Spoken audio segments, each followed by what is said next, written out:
Good morning, everyone. Good morning. Today is Friday the 13th, which means it's a really lucky day because we are all here. Woo! So there you go. I think it's tonight that Scott's going to go through the whole subcommittee, but I want to give you sort of an idea of what the program ops portion of the National Outdoor Ethics and Conservation Subcommittee does. First of all, before I say anything, it's you, okay? So we're going to give a... There are those of us that do certain things to orchestrate, but program ops is you. So I want to thank you all before I even start. So here's a little list of what we do. And I'm going to have each one of these folks, if they're here, to sort of stand up and just introduce themselves. We have a thing called division managers, and I'll get to that in a moment. But I've got the Northeast. Michelle Bierstedt, are you here? There she is. Michelle has got the Mid-South region, so a gigantic swath of the country. She has been doing this with our friend Ted Weiland, who is not yet here. He will be here tonight, I believe. And she is taking over for Ted. Ted's got a new job in scouting, so we will sort of hold on to him a little bit, but Michelle's going to take over that job. My friend Paula Booth is somewhere. There she is again. Paula Booth has got the West. And I must say that Paula has been the vice chair of program ops for, I don't know, I'm going to say it's 8 years now maybe, and she has been a wonderful vice chair.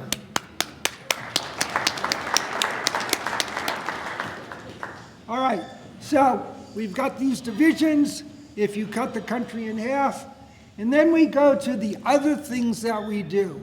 So I'm sure every one of you knows about our roundtables, because you all participate. Our great leader for our roundtables, Paul Shimke, is not here today, so we will be missing him, but Paul is our roundtable head. Going down that list, something about a National Outdoor Ethics and Conservation Conference. There's a guy named Keith Abraham who's somewhere in this room, and there he is. And our friend Keith has put this together, so thank you, Keith. We have our friend Matt Duran, who hails from, I believe, this council, from Salt Lake. Matt is somewhere. I do not see him at the moment. He's the guy with the Baden-Powell hat, you see walking around. Matt's our program manager. Mark Hammer. I know I saw you earlier. There he is. Mark is the guru, our person who has put together the Scouting America's greatest website, which was outdoorethics-bsa.org. We're going to talk about Mark in a second. Dave Wilson's our social media guy. We're going to meet him in a moment. And then finally, Pastor Scott is kicking around. There he is way in the back.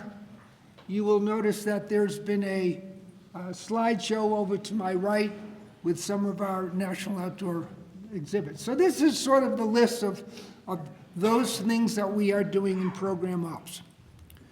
Okay, so what do we really do? Well, we all know what we do.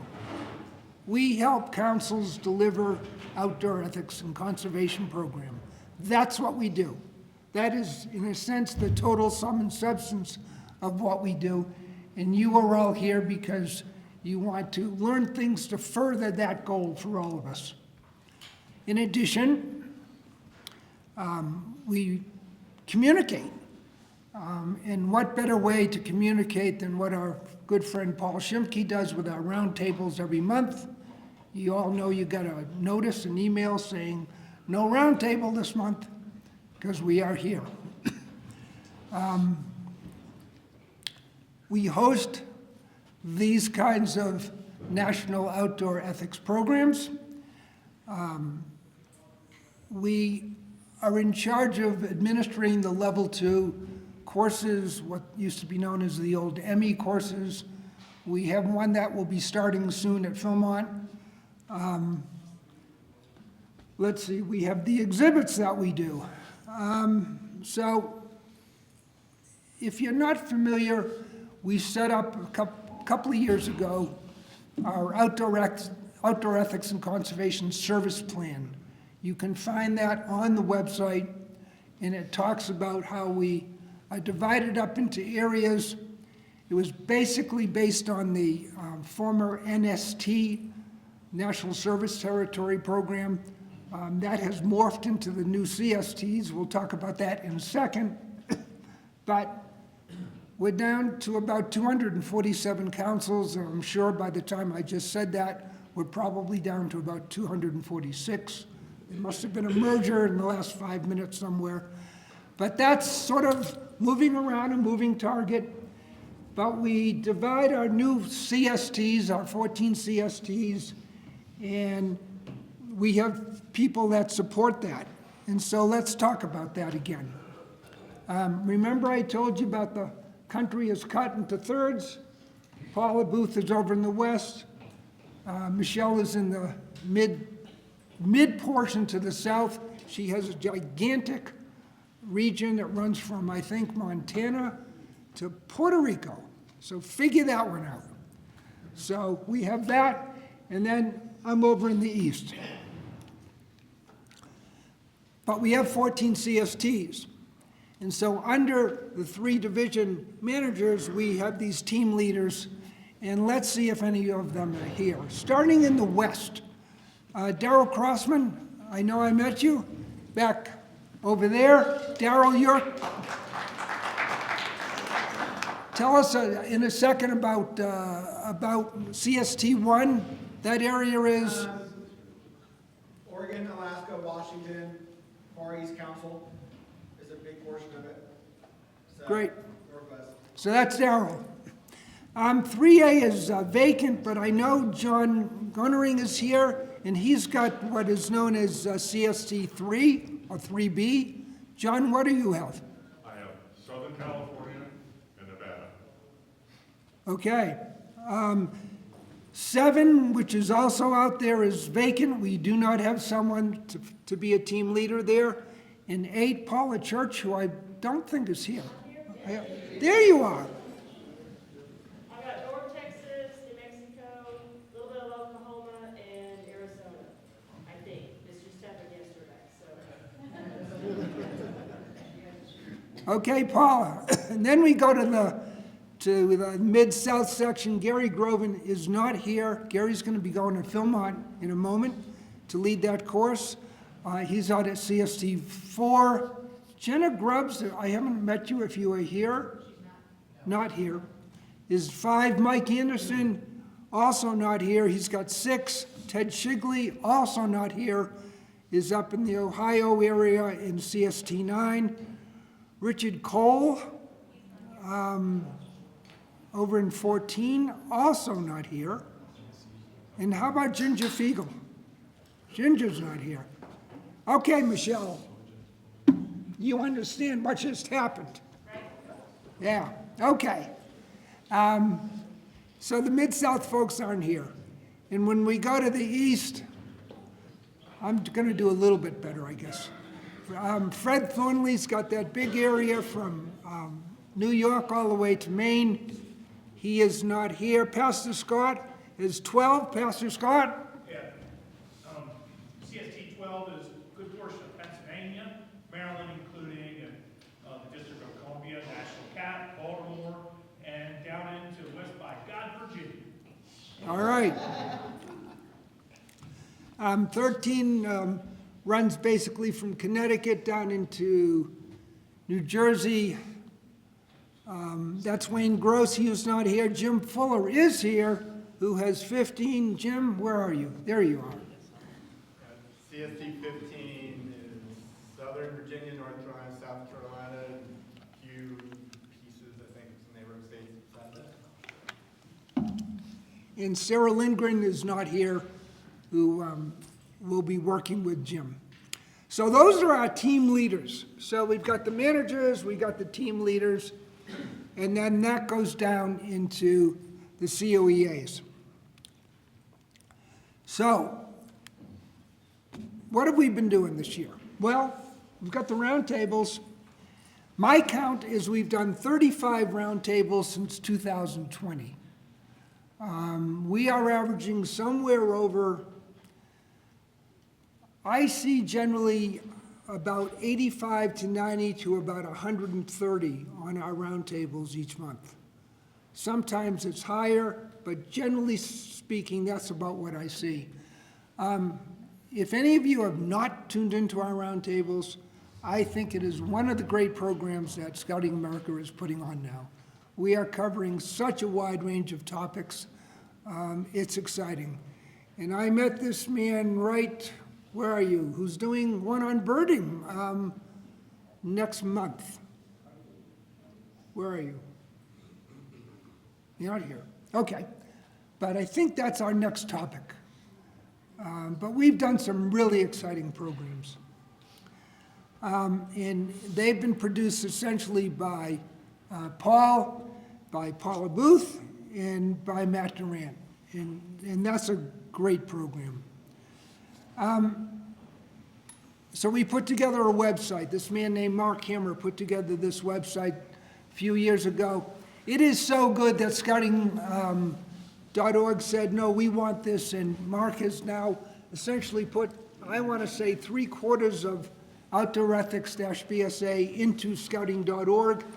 So you may find yourselves moving between the two websites.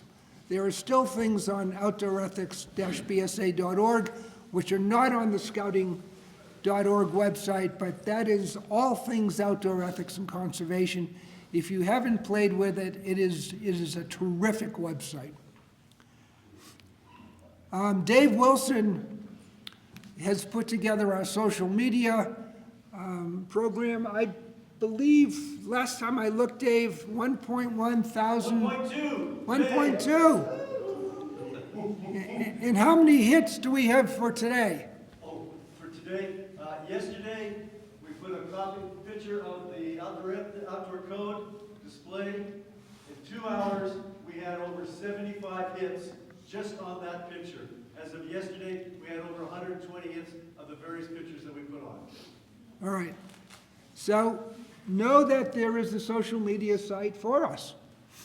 So Facebook, folks, and what else besides Facebook? Oh, we have Facebook, we have Instagram also, so for those of you that don't want to write anything, you can post your pictures on that. We have those 2 websites, and we've got another one on something about some waterfront and things like that, but we'll let you know about that as we get going. But those are our 2 social media things that share fun things for the younger folks other than all of us. We want our youth, both Cubs all the way to adventurers and explorers, to know, hey, this is fun stuff. What about YouTube? Thank you, David. YouTube is where we're going to post all the videos and things of that nature. That's our films. That's where we post and store our roundtables. So if you miss it, we got it on our YouTube channel. So we've got those 3, Instagram, Facebook, and YouTube right now. TikTok ain't gonna happen, guys. All right, so we also have this national exhibit program. And Pastor Scott, who is standing in the back of the room, has put together a little slideshow of some of the things that we have done. So I'm going to just throw a couple of slides up there, and then I want to maybe have you comment. So here's one. This is our National Jamboree back last year. The entrance to our conservation trail. Here's another one, and maybe even Pastor Scott doesn't know this one, but this one is something that happened at a place called Mass Jam up on Cape Cod last year. Dave O'Leary and I were there. Yes, David. And what we did, and this is why I'm showing you this, is we borrowed from the subcommittee some of the banners that the subcommittee has.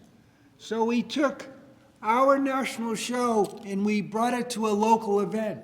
And I tell all of you this because you can do this. So understand that these banners that we have, that you're seeing up on Pastor Scott's board, are available. And here's another one. This is the exhibit that we had at the National Order of the Arrow Conference in the Conservation Village this summer, just a few weeks ago. Okay, Pastor Scott, you want to elaborate? Yeah, so we are working with Mark Hammer, and the banners and posters are very close to being available, where you can print them out yourself. Now, one observation I do want to make, if you do borrow, well, actually, you can print out these banners. Take us back to the last slide, please. Now, notice how the first and the second one are crooked. I did not hang those. Oh, Larry did it. We want them to be uniform, very close, but an exact same distance apart, just for aesthetics. Sometimes you're kind of restricted by like not being able to put any stakes in the ground. Yeah, no stakes. Like no buildings or, or is a building, anyway. Excuses. We have wonderful banners, and I know some of them will appear on Pastor Scott's slideshow. We all have pictures of them. They cover the gamut from a whole set of leave no trace principles, tread lightly principles, impacts, Baden-Powell quotes, Order of the Arrow material, and these are all useful, and if there are local, regional, section-type things that you would like to be thinking about putting together a display, we have these materials, and as Pastor Scott said, pretty soon, all of them will be kind of available, some of them now, just some of them are. This subcommittee, through things like this, patch sale over here, and basically patch sales, I guess, we have been putting together this whole set of banners, which are terrific. So understand those things are available. All right, so what have we been doing? We can be proud. We put on a big exhibit at the National Jamboree. We've been to the World Jamboree. We go to Venture Fest. We present at the National Outdoor Conferences. We appear at NOAC. Like, if any of you have been to the National Order of the Arrow Conference, this year, fairly similar to the last NOAC, not only are we a big partner in the Conservation Village, and maybe one of the prime exhibits out there with Leave No Trace in OA High Adventure, but we also run a level 1 course. We do presentations. We do a number of things. So we are a fairly big partner. We're with this group called ACES, which is Arrowmen for Conservation, Education, and Sustainability. You'll be hearing more about that. I'll be talking a little bit about the ACES program tomorrow when I talk about OA and outdoor ethics, and then Ted Weiland will be here to talk about the ACES program as well, I believe, tomorrow. But it's a new group within the Order of the Arrow focusing on conservation. What else have we done? Well, we did 7 level 2 courses. And one of the big things that we just did this June is we went out to Philmont and we trained 93 rangers with a level 1 course, which is pretty exciting. We had 8 teams of trainers. I see Matt out there. I see, who else was out there? Susie Bell was out there. Dave Miller was out there. Mark, Tom Temple, Randa. We had a great group, and we went out and we did this massive level 1 course. Maybe it wasn't the most perfect course, but there were 8 different courses going on throughout the ranch, and it was pretty terrific. We plan on going back next year, and I have had conversations with Dave O'Neill, who's gone up to Northern Tier, about expanding that program to Northern Tier. I know that Scott has had some discussions with the folks down at Seabase. Dave O'Leary has talked about a place near and dear to us, which is called Maine High Adventure. So we're talking about that as well. So we're talking about training that group of people that basically train more scouts than anybody else in the country. If you think of the 16,000 or so that run through the ranch every year, they're all getting their Wilderness Pledge program. The Philmont's sort of equivalent of Leave No Trace. We're reaching a lot of people. And so we are bringing our Leave No Trace experiences to them. So that's exciting. We're doing the roundtables.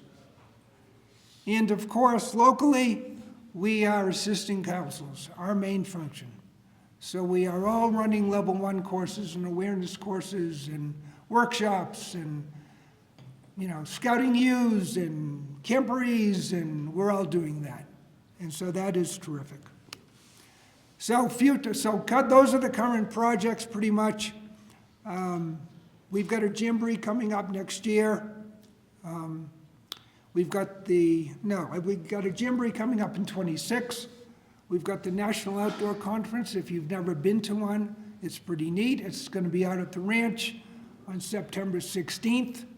We will be running a level 2 course right before the conference so that people can come off the trail and go right into the conference. We're going to be expanding our training for the National High Adventure staff. We're going to be doing roundtables, and we're going to be training and training and training and training. And we've got a new program coming up, which we will hear more about tonight, maybe? Scouting for Clean Waterways? So I'm not going to steal your thunder, but that is a big program coming out of Program Ops and this subcommittee. We are going to be enhancing our connection to the ACES program. We are going to be monitoring and helping with the DCSA program. Many of you are advisors. Some of you took the advisor training.